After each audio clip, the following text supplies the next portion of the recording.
ओम शांति 23 जून 2020। आज की मुरली में से जो क्वेश्चन पिक किया गया है वो है, जो बच्चे याद की यात्रा में मेहनत करते हैं उनकी निशानी क्या होगी। बाबा ने मुरली में पूछा कि जो बच्चे याद की यात्रा में मेहनत करते हैं उनकी निशानी क्या होगी। तो इस बात पर अटेंशन देते हुए बाबा की मुरली, जहाँ पर बाप दादा आज बोले, मीठे बच्चे, बाप आए हैं तुम्हें ज्ञान से शुद्ध खुशबूदार फूल बनाने, तुम्हें कांटा नहीं बनना, कांटों को इस सभा में नहीं लाना है, कांटा बनना भी नहीं है और कांटों को इस सभा में लाना भी नहीं है। अब बात ये है कि कोई भी मनुष्य आत्मा जो पहले पहले ज्ञान में चलती है तो कोई ना कोई डिफॉर्मिटी तो होती ही है ना।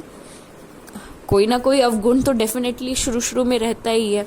काफी लंबा ज्ञान में चलने के बाद भी डिफॉर्मिटीज रहती हैं। तो जो शुरू में बाबा के पास आ रहा है वो तो फूल नहीं है। फिर बाबा कहते हैं कि कांटों को इस सभा में नहीं लाना है ना। तो इस चीज का क्या रिचुअल बनाया गया कि जैसे सेंटर्स पे हम लोग जाते हैं तो जब तक आधा महीना या एक साल कंप्लीट नहीं हो जाता है तब तक मधुबन नहीं जाते हैं, है ना। मोरलेस यही rule on an average apply होती है। तो बाबा कहते हैं कोई भी कांटे को इस सभा में नहीं लाना। बाबा का जो मधुबन है, बड़ा घर है, वहां का जाने का परमिशन या वहां जाने की टिकट उन्हीं को प्राप्त होती है जो कि नियम मर्यादाओं को, बाबा की नॉलेज को कम से कम आधा साल या एक साल समझें, रियलाइज करें, है ना। उसके बाद फिर उधर पे जा सकते हैं एक हफ्ते, क्योंकि जो कांटा बन करके जाएगा वो वहां का भी आभा मंडल खराब करेगा, है ना। भट्टी में तो बिठाना है लेकिन ट्रांसफॉर्मेशन चेक करना है। फिर शुरू में जो कोर्स करते हैं एक हफ्ता, उसके बाद फिर चेकिंग होती है कि कितना ज्यादा चेंजेस आए, ट्रांसफॉर्मेशन हुआ, धारणाएं हुई, है ना। तो बाप दादा बोले ओम शांति, बागवान भी बैठा है, माली भी है, फूल भी है। ये नई बात है ना। कोई नया अगर सुने तो कहेंगे ये क्या कहते हैं, बागवान, फूल आदि ये क्या बातें करते हैं। ऐसी बातें तो कभी शास्त्रों में नहीं सुनी। तुम बच्चे जानते हो, याद भी करते हैं कि बागवान खिवैया है। अब यहाँ आए हैं यहाँ से पार ले जाने के लिए। बाप कहते हैं याद की यात्रा पर रहना है। अपने को आप ही देखो, हम कितना दूर जा रहे हैं, कितना अपनी सतोप्रधान अवस्था तक पहुंचे हैं। जितना सतोप्रधान अवस्था होती जाएगी तो समझेंगे कि अभी हम लौट रहे हैं। जितना ज्यादा अपने अंदर वो स्टेबिलिटी आएगी तो रियलाइज करेंगे हम वापस शांति धाम अपने घर जा रहे हैं। कहाँ तक हम पहुंचे हैं तो सारा मदार याद की यात्रा पर है। खुशी भी चढ़ी रहेगी। जो जितनी जितनी मेहनत करते हैं उतना उनमें खुशी आएगी। जैसे इम्तिहान के दिन होते हैं तो स्टूडेंट्स समझ जाते हैं ना हम कहाँ तक पास होंगे।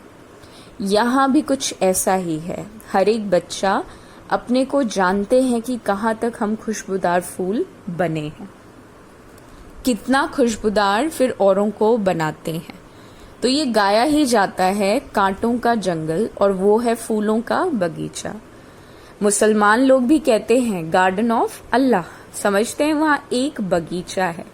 वहाँ जो जाता है उनको खुदा फूल बना देते हैं या फिर उनको खुदा फूल देते हैं। मन में जो कामना होती है वो पूरी करते हैं। बाकी ऐसे तो नहीं कि कोई फूल उठा कर देते हैं। जैसा जिसकी बुद्धि में है वो साक्षात्कार उन्हें हो जाता है। यहाँ साक्षात्कार पर कुछ भी है ही नहीं। भक्ति मार्ग में तो साक्षात्कार के लिए मानो गला भी काट देते हैं। मीरा को साक्षात्कार हुआ, उनका कितना मान है ना। मीरा को साक्षात्कार हुआ श्री कृष्ण का, गोविंद का, तो उनका कितना मान है भक्ति मार्ग में। तो वो है भक्ति मार्ग। भक्ति को आधा कल्प चलना ही है और ज्ञान है ही नहीं। वेदों आदि का बहुत मान है। कहते हैं वेद तो हमारे प्राण हैं। तो अभी तुम जानते हो ये वेद, शास्त्र आदि सब हैं भक्ति मार्ग के लिए। भक्ति का कितना बड़ा विस्तार है, बड़ा झाड़ है।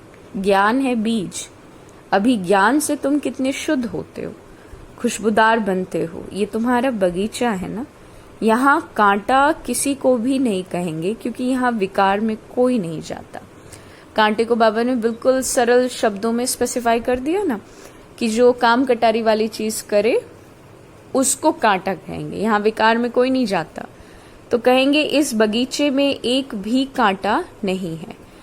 कांटा है कलयुग में और अभी है पुरुषोत्तम संगम युग। इसमें कांटा कहाँ से आया? अगर कोई कांटा बैठा है तो अपने को ही नुकसान पहुंचाते हैं, क्योंकि ये इंद्रप्रस्थ है ना। इसमें ज्ञान परियां बैठी हुई हैं, ज्ञान डांस करने वाली परियां हैं। मुख्य के नाम है पुखराज परी, नीलम परी आदि आदि। वही फिर 9 रत्न गाए जाते हैं। परंतु ये कौन थे, ये किसको भी पता नहीं है। बाप सिर्फ कहते हैं मुझे याद करो। तुम बच्चों की बुद्धि में अब समझ है कि 84 का चक्र भी अभी बुद्धि में आया। शास्त्रों में तो 84 लाख कह दिया, और मीठे मीठे सिकिलदे बच्चों को बाप ने समझाया कि तुमने 84 जन्म लिए। अब तमो प्रधान से सतो प्रधान तुम्हें बनना है, तो कितना सहज है ना। भगवानुवाच बच्चों प्रति मामेकम याद करो। माम एकम, बाबा को याद करने की सबसे बड़ी कसौटी क्या है? कि सिर्फ बाबा याद आए। सोचिए, only Baba, everything related to Shiv Baba. तो मामेकम याद करते हैं, कभी करते भी हैं? प्रश्न चिन्ह।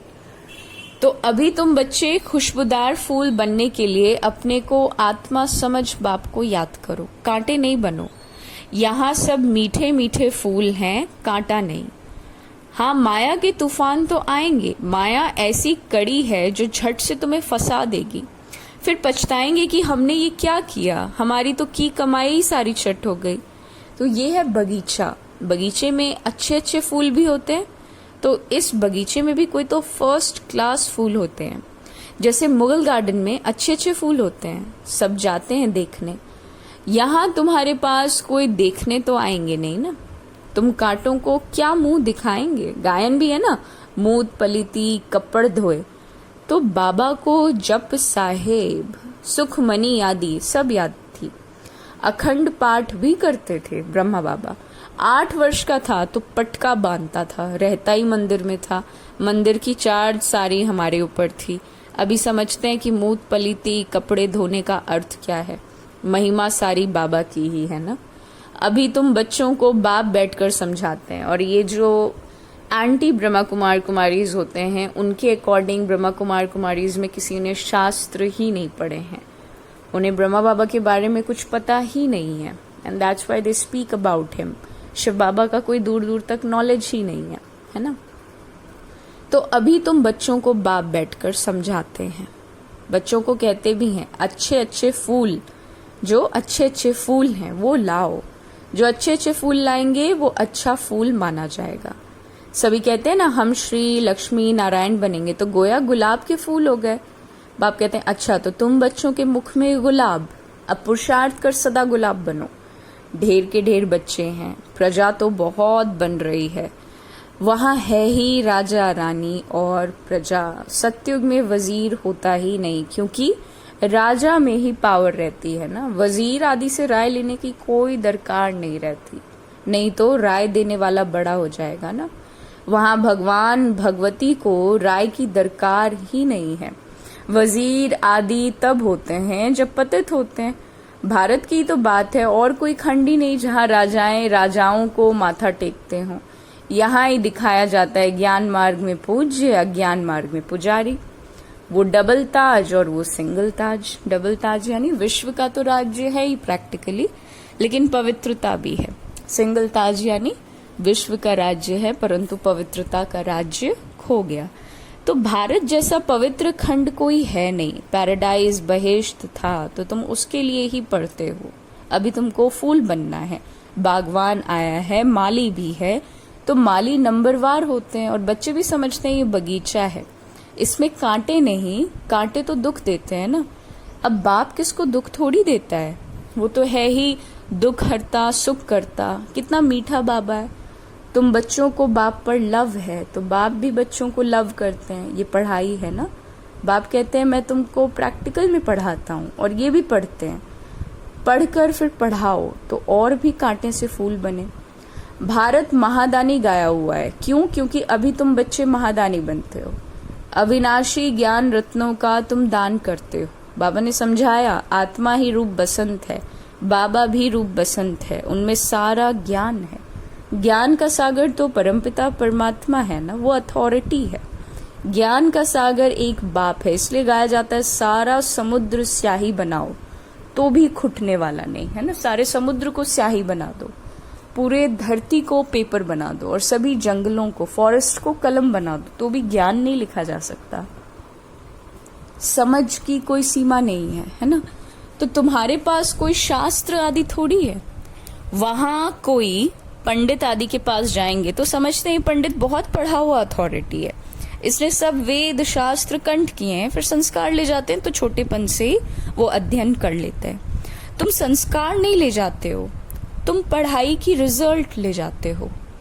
तुम्हारी पढ़ाई पूरी हुई, फिर रिजल्ट निकलेगी और वो पद तुम पा लेंगे। ज्ञान थोड़ी ले जाएंगे जो किसको बैठकर सुनाएंगे। यहाँ तो तुम्हारी पढ़ाई है जिसकी प्रारब्ध नई दुनिया में तुम्हें मिलनी है। तुम बच्चों को बाप ने समझाया ना कि माया कोई कम शक्तिवान नहीं है, माया को शक्ति है दुर्गति में ले जाने की, परंतु उनकी महिमा थोड़ी करेंगे, वो तो दुख देने में शक्तिमान है ना। बाप सुख देने में शक्तिमान है, इसलिए उनका गायन है। ये भी ड्रामा बना हुआ है, तुम सुख उठाते हो तो दुख भी उठाते हो। हार और जीत किसकी है इनका भी मालूम होना चाहिए।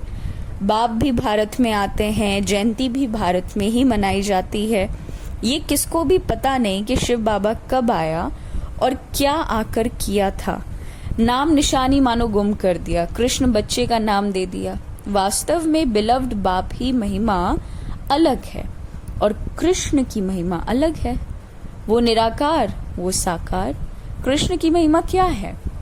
सर्वगुण संपन्न, 16 कला संपूर्ण, संपूर्ण निर्विकारी। शिव बाबा की ये महिमा नहीं कर सकते। जिसमें गुण है तो वो अवगुण भी होंगे, इसलिए बाप की महिमा अलग है। बाप को अकाल मूर्त कहते हैं। हम भी अकाल मूर्त हैं। आत्मा को काल नहीं खा सकती, आत्मा अकाल मूर्त का ये तख्त है। हमारा बाबा भी अकाल मूर्त है, काल शरीर को ही खाता है। यहाँ अकाल मूर्त तो बुलाते हैं, सत्युग में नहीं बुलाएंगे, क्योंकि वहां तो सुख ही सुख है, इसलिए गाते भी हैं दुख में सिमरण सब करे, सुख में करे ना कोई।